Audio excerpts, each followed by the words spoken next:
हमसे जुड़ने के लिए YouTube पर मिर्जा ऑफिशियल YouTube चैनल को अभी सब्सक्राइब करें और बेल आइकन जरूर दबाएं। दस्ते इलाह क्यों ना हो, शेरे खुदा अली मकसूद हल अता है, शहे लाफता अली। जिस तरह एक जात मोहम्मद है बेमिसाल, पैदा हुआ ना होगा कोई दूसरा अली। बेदम यही तो पांच है मकसूद कायनात, खैरुन्निसा हुसैन हसन मुस्तफा अली।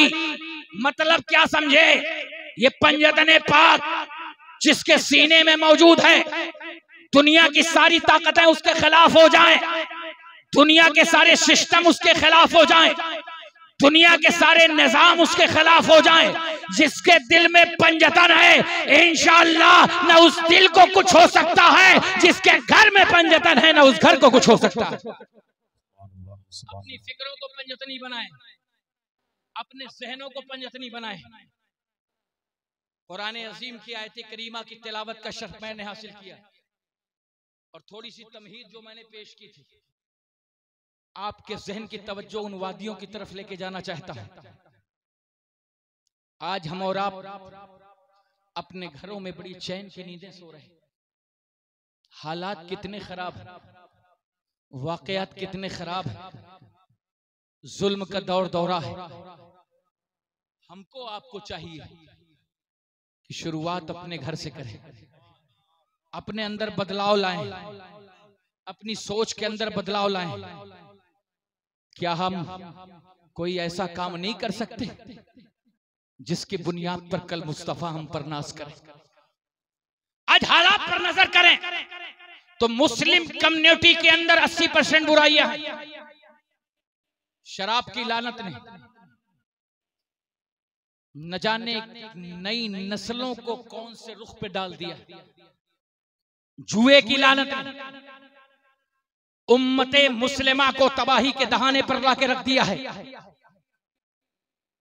जराइम की दुनिया में मुसलमान बहुत आगे बढ़ चुका है। दुनिया की सारी ताकतें आपके खिलाफ हैं। आपका लाहे अमल क्या होना चाहिए?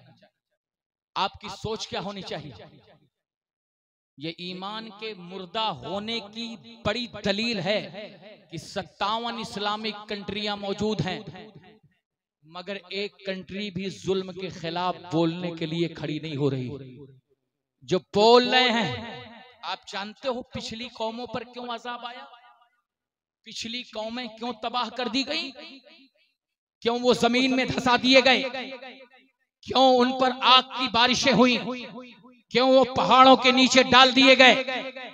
इसलिए कि उनमें से सब जालिम नहीं थे, उनमें से वो लोग भी थे जो जुल्म पर खामोश थे। जालिम जुल्म कर रहा था और उस जुल्म पर वो खामोश थे। उस खामोशी की बुनियाद पर उन अक़वाम को तबाह बर्बाद कर दिया गया। जरूरी नहीं है कि हम किसी पर जुल्म करें तभी हम बर्बाद हो जाएं, तभी हम तबाह हो जाएं। जुल्म सहना भी जुल्म है। मुसलमानों, अपने इलाके को दुरुस्त करो, समाज की गंदगियों को मिटाओ, अपने अंदर से झूठ का खात्मा करो, अपने अंदर से बोहतान तराशी का खात्मा करो, निकाह को आसान बनाओ। आज मुस्लिम कम्युनिटी पर निगाह डालिए तो शादी फंक्शन में पहुंचने के बाद ये एहसास नहीं होता है कि मुसलमानों पर नोटबंदी हुई है। शादी हाल में पहुंचने के बाद ये महसूस नहीं होता है कि मुसलमान इस तरह के हालात से गुजर रहा है। मुसलमानों के पास नौकरियां नहीं है। ये आपके पास जो दौलत है ना, इस दौलत की मिल्कियत के आप असली हकदार नहीं हैं। आपके पास जो दौलत है, उस दौलत के जो असली हकदार हैं, जब तक उन तक ये दौलत नहीं पहुंचेगी, खुदा की अदालत में आपको खड़ा किया जाएगा, आपसे सवाल किया जाएगा। हमारे वलमा ये वाकया अक्सर बयान करते हैं, बस ये वाकया बयान कर मैं अर्दे फिलिस्तीन की तरफ रुख करता हूं। हजरत उस्मान गनी रज़ी अल्लाह ताला अन्हु, मोहब्बत से बोलिए सुभान अल्लाह। हजरत उस्मान गनी रज़ी अल्लाह ताला अन्हु तशरीफ फरमा है आक़ाए करीम सल्लल्लाहु अलैहि वसल्लम की बारगाह आला नवाज में। एक बंदा हाजिर हुआ और उसने कहा, या रसूल अल्लाह, मेरी बेटी की शादी का वक्त है, हुजूर मेरी मदद कीजिए। अब तो एक सिस्टम ये भी मौलाना साहब निकल पड़ा है कि जिसे कुछ नहीं पाना है वो शादी का कार्ड छपा लेता है और फौरन घर घर दरवाजे पर पहुंचकर दस्तक देता है, मेरी बेटी की शादी है। भाई तुम्हारी बेटी की शादी है, कल शादी है और आज तुम कार्ड लेकर घर घर पहुंच रहे हो। कहीं भी उठा के जाएं आप, मगर मुस्लिम कम्युनिटी में ये चीज ज्यादा आपको मिलेगी। जबकि अल्लाह ने देने वाले हाथ को बुलंद किया, लेने वाला हाथ हमेशा पस्त होता है। ये खराबी भी मुस्लिम कम्युनिटी के अंदर मौजूद है। मैं वहां तक नहीं जाना चाहता, मैं आपको यही बताना चाहता हूं कि हजरत आका करीम की बारगाह में बंदा हाजिर हुआ, या रसूल अल्लाह मेरी बेटी की शादी है। हुजूर चाहते तो दे देते, भाई साक़िए कौसर आप हैं, मालिके कायनात आप हैं, कसीमे जन्नत आप हैं, सारी कायनात को जो भी मिला है वो दस्ते मुस्तफा से मिला है। फिर भी हुजूर ने कहा अगर तुम्हें लेना है तो उस्मान गनी के पास जाओ। पता चला कि हुजूर ने भेजा है, इस बात की दलील है कि उस्मान गनी के पास जो भी मैटर मौजूद है, माल मौजूद है, दिया हुआ नबी का है। अब जो कोई उस्मान गनी पे भौंके वो ये समझ ले कि वो उस्मान गनी पे नहीं भौंक रहा है, मुस्तफा पे भौंक रहा है, क्योंकि अता करने वाले अहमद मुस्तफा है। नारे तकबीर, नारे रिसालत, जश्न खुलफाए राशिदीन, मसलके आला हजरत, नारे तकबीर, नारे रिसालत। जहां बानी अता कर दे, भरी जन्नत हिबा कर दे, नबी मुख्तार कुल है, जिसको जो चाहे अता कर। जहां में उनकी चलती है वो दम में क्या से क्या कर दे, जमी को आसमां कर दे, सुरैया को सरा कर दिया। तो अब आपका ये अकीदा है कि इमाम हुसैन के पास बहुत है, जिसको चाहे जो दे दे, हिम्मत दे दे, शुजाअत दे दे, दानिश्वरी दे दे, अक्ल दे दे, फिक्र दे दे, तफस्सुस दे दे, इल्म दे दे, फजल दे दे, करम दे दे, जाहो हशमत दे दे, शानो शौकत दे दे, रफात दे दे, बुजुर्गी दे दे, विलायत दे दे, ज़ियादत दे दे, नियाबत दे दे, सब कुछ हुसैन दे सकते हैं। मैंने कहा ये मौला हुसैन के पास जो कुछ है ये किसका है? आप कहेंगे मुस्तफा का है। हमने कहा जो हुसैन को दे के हसीन बना सकता है वो उस्मान को दे के गनी क्यों नहीं बना सकता? हाय हाय हाय, वाह वाह वाह वाह वाह। भाई अकीदे में इस्लाह कैसे होगी? भाई खुलफाए राशिदीन का तो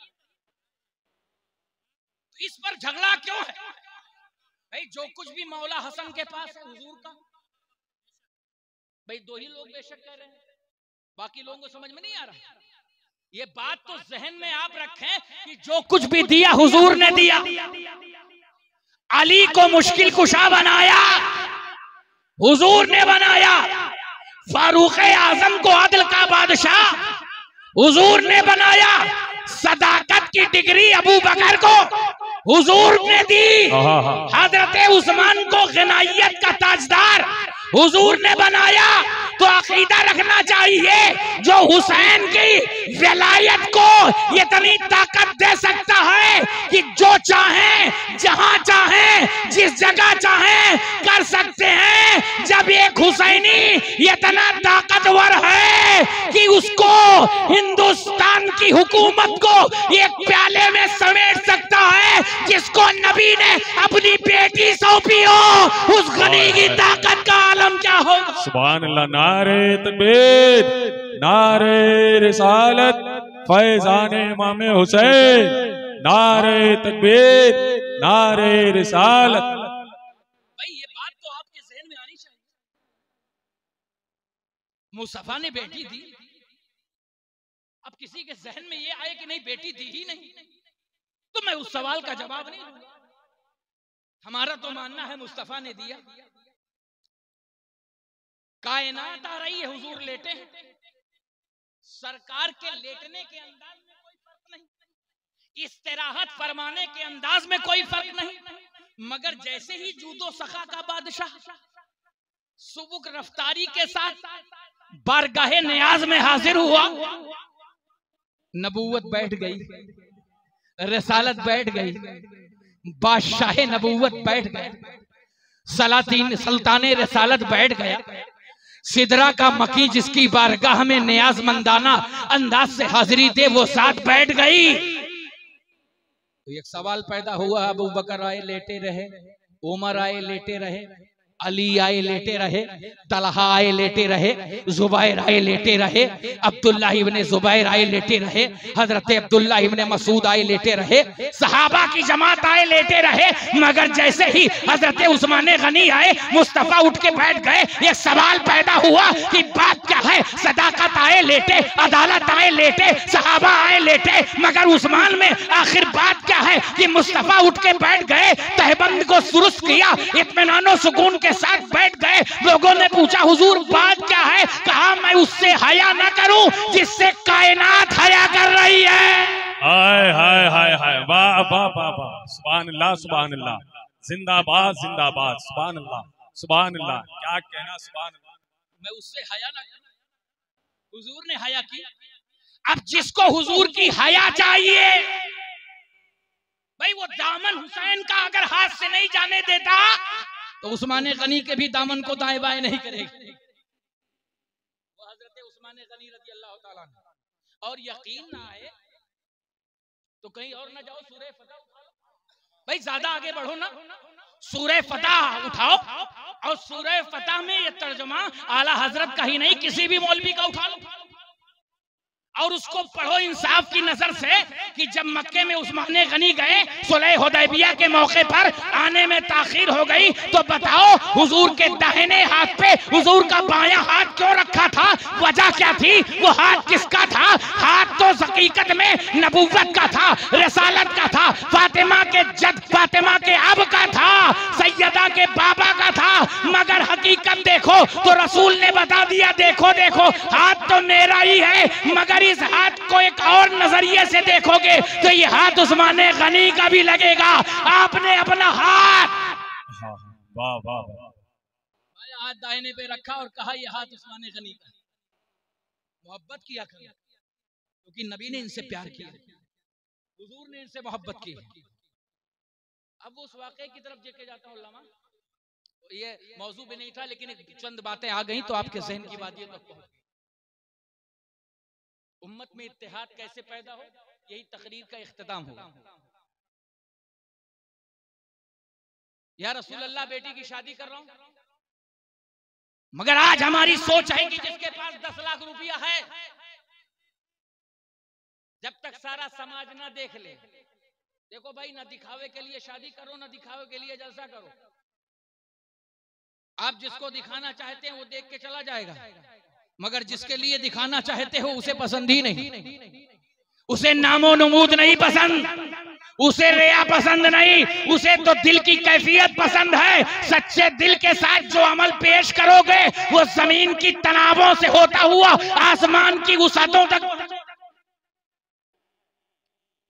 शादियों में 20-20 लाख, 50-50 लाख, 70-70 लाख खर्च करने वालों, रात के अंधेरे में बैठकर फिलिस्तीन की बेटी के लिए भी सोचा करो। शादियों में 80-80 लाख लुटाने वालों, किसी फिलिस्तीन की बेवा की हालत जार पर भी तरस खा लिया करो। आओ रक्सो सुरूद की महफिलें मुनाकिद करने वालों, डीजे की धुन पर रक्कासाओं को नचाने वालों, अपने फिक्र की बुलंदियों को अपने कदमों तले रौंदने वालों, निकाह की तकरीब को पूरा बनाने वालों, कभी किसी इस्राएली फौजी के हाथों किसी इस्लामी बेटी की इज्जत के जनाजे को निकलते हुए भी करा सोच लिया करो, गौर करो। जब आज से कई सौ साल पहले सुल्तान सलाहुद्दीन अयूबी हमारी उम्मीदों का मरकज, हमारे मुस्तफा के सुन्नतों पर इस्तिकामत से चलने वाली जात, इश्को वफा का सुल्तान। तारीख के 2 वाकयात आपकी निगाहों के सामने रखूंगा। इसको कहते हैं मर्दे मुजाहिद। अपने भाई को जमीन पर दबा देना यह मुजाहिदाना काम नहीं। अपने भाई के दरवाजे को बंद कर देना यह आपकी बहादुरी नहीं है। जालिम के जुल्म का रास्ता जिस दिन रोकोगे उस दिन तुम्हें अली का फैजान मिलेगा। हुसैन हुसैन कहने से हुसैन नहीं मिलेगा। हुसैन के बेटे इमाम ज़ैनुल आबिदीन की तरह जंजीरों में जकड़े होने के बावजूद भी यजीद के दरबार में यजीद की ईंट से ईंट जिस दिन बजा लोगे उस दिन इमाम ज़ैनुल आबिदीन का फैज मिलेगा। कितने नमाजी तुमने बनाए? हुसैन ने तो करबला के मैदान में 72 नफूसे कुदसिया कुर्बान करके ऐसे ऐसे नमाजी बनाए कि इबादत आज तक इमाम ज़ैनुल आबिदीन के घर के इर्द गिर्द रक्स कर रही है। हुसैन ने ऐसे ऐसे नमाजी बनाए जिस नमाजी का नाम ज़ैनुल आबिदीन। हुसैन के एक नमाजी का नाम इमाम जाफर सादिक है। हुसैन के एक नमाजी का नाम इमाम मोहम्मद अल बाक़िर है। हुसैन के एक नमाजी का नाम इमाम मोहम्मद मूसा काजिम है। हुसैन के एक नमाजी का नाम इमाम जवाद तकी है। हुसैन के एक नमाजी का नाम इमाम नकी है। हुसैन के एक नमाजी का नाम इमाम हसन अस्करी है। आओ हुसैन के नमाजी को देखना हो तो बगदाद के अब्दुल कादिर जीलानी को देख लो। हुसैन के नमाजी को देखना हो तो आओ आओ अजमेर के गरीब नवाज को देख लो। हुसैन के नमाजी को देखना हो तो आओ दिल्ली के महबूब इलाही को देख लो। हुसैन के नमाजी को देखना हो तो आओ महरौली के बाबा कुतुबुद्दीन बख्तियार काकी को देख लो। हुसैन के नमाजी को अगर देखना हो तो आओ देवा के फारिसुल आलमीन को देख लो। हुसैन के नमाजी को अगर देखना हो तो जाओ बरेली के इमाम अहमद रजा को देख लो।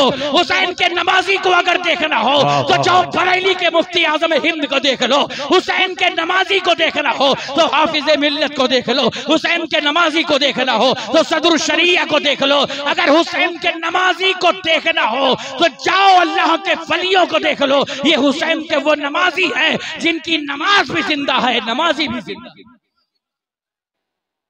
आओ इतनी इतनी महंगी शादियां करके, इतनी इतनी महंगे प्रोग्राम मुनाकिद करके डीजे की धुन पर रक्स करने वाले लोग, आप जरा गौर करो। सुल्तान सलाहुद्दीन अय्यूबी, अगर हमारा दिल न तड़पे, हमारी सोच न तड़पे, हमारी फिक्र न तड़पे, हमारे अंदर एहसास पैदा न हो तो समझ लो हम खा पी करके भी मुर्दा, हम चल फिर करके भी मुर्दा हैं। एक छोटी सी बात बता दो, सुल्तान सलाहुद्दीन अय्यूबी गए फातिहाना शान से। उससे पहले जब ईसाइयों ने बैतुल मुकद्दस को फतह किया था, इतने मुसलमानों का कत्लेआम किया था कि ईसाइयों के घोड़ों के जो सुम थे वो मुसलमानों के खून में रंगे हुए थे, भरे हुए थे। रास्ता चलना मुश्किल था। तकरीबन 4 लाख बेटियों की इज्जतें लूट ली गई थी। मसाजिद सब गिरजाघर में तब्दील हो गए थे। 27 दिन तक बैतुल मुकद्दस की सरजमीन पर मुसलमानों का कत्लेआम होता रहा। जुल्म की कैसी कौन सी चक्की थी जो नहीं चली, मगर वाह नबी की सुन्नतों पर चल करके गौसे आजम का फैज लेकर बैतुल मुकद्दस की वादियों में दाखिल होने वाला सुल्तान सलाहुद्दीन अय्यूबी। एक ईसाई माँ बड़ी तेजी के साथ रो रही थी। वो सुल्तान था। बादशाह कभी किसी छोटी चीज को नहीं देखा करते, मगर ये वो था जो नबी की सुन्नतों पर चलने वाला था। मुस्तफा के इश्क और कायनात के सरदार की सुन्नतों पर चलने वाला। घोड़े को रोक दिया, पूछा ये औरत क्यों रो रही है? उस औरत को जब पता चला कि यही मुसलमानों का जर्नेल, मुसलमानों का बादशाह सलाहुद्दीन अय्यूबी,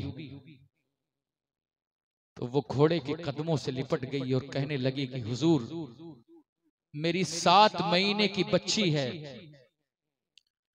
किसी सिपाही ने आपके छीन लिया है।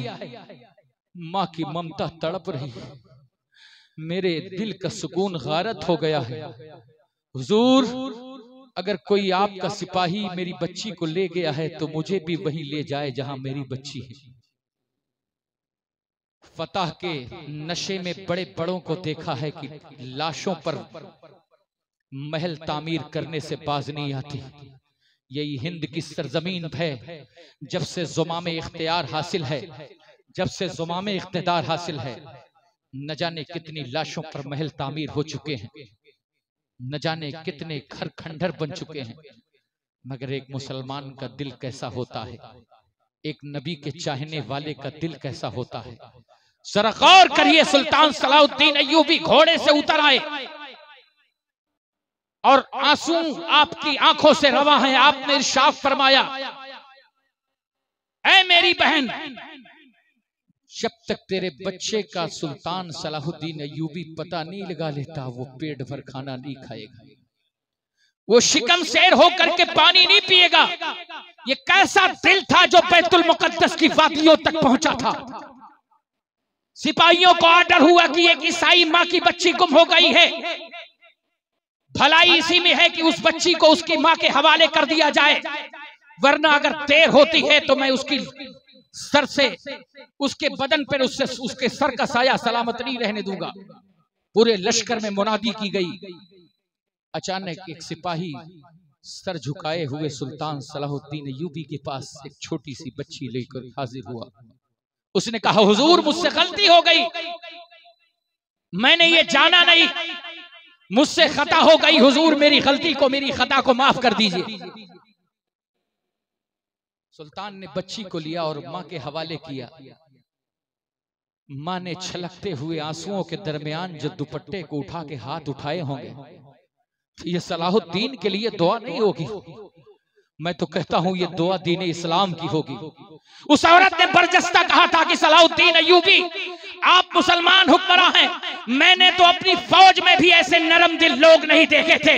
मैंने तो आज पहली बार देखा है कि किसी मुसलमान का दिल इतना रकीक हो सकता है। सलाहुद्दीन अय्यूबी, मुझे मेरी बच्ची तो वापस मिल गई, लेकिन मेरी कोई चीज अब भी गुम है। सलाहुद्दीन ने कहा, कौन सी चीज गुम है? कहा, दिल की दुनिया से कोई शय लापता हो गई है। कहा, क्या चाहती हो? कहा, जिस नबी का उम्मती बंदों के हक में इतना नरम है, उस नबी का आलम क्या होगा, उस उम्मती के नबी का आलम क्या होगा। ऐ सलाहुद्दीन, मैं चाहती हूँ कि आज बैतुल मुकद्दस की वादियों से जब जाऊं तो बच्चे के साथ साथ तुम्हारे नबी का कलमा भी लेके जाऊं, तुम्हारे नबी का दीन भी लेके जाऊं, तुम्हारे नबी का इस्लाम भी लेके जाऊं। कसम खुदा की, पढ़ लिया अशहदु अल्ला इलाहा इल्लल्लाहु व अशहदु अन्ना मुहम्मदन अब्दुहु व रसूलुहु। हज़रत गिरामी वक़ार, आपका ये इस्लाम है, आपका ये मज़हब है, आपका ये दीन है। आप बिखरे नहीं, आप हालात के इंतशार में अपने आप को मुंतशिर न करें, आप एक हो जाएं।